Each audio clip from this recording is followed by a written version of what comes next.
Ce réservoir de camion déformé et tordu était en bon état avant de tomber en panne, face à une déformation aussi grave.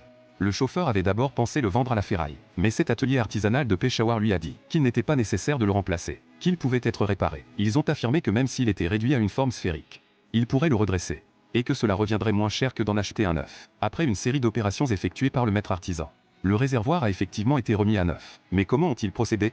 Avant la réparation, le maître artisan a d'abord vidangé le diesel résiduel, puis a dévissé les boulons des orifices d'aération supérieurs. Une fois la pression interne et externe équilibrée, il s'est mis à frapper de toutes ses forces sur un forêt en fer, pour percer le réservoir, en vue de le sectionner en son milieu. Pourquoi n'ont-ils pas utilisé de meuleuse d'angle pour cette étape?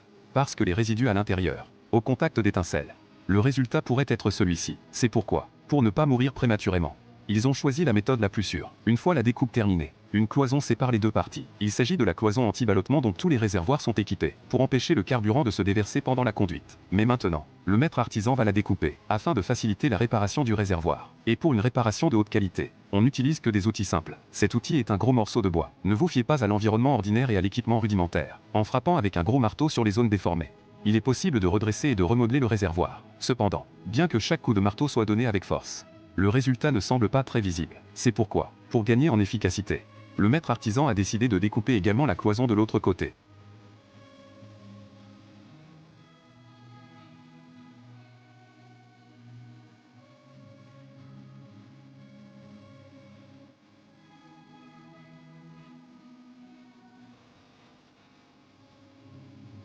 Grâce à son habileté, il a réussi à redresser la déformation sur une grande surface. Ce n'est que la première étape. Il faut ensuite le suspendre à une poutre en acier et le marteler plus minutieusement à l'aide d'un petit marteau pour s'assurer que chaque déformation est réparée et que l'ensemble retrouve sa forme arrondie d'origine. Après une demi-journée de travail, les deux sections du réservoir ont retrouvé leur forme cylindrique.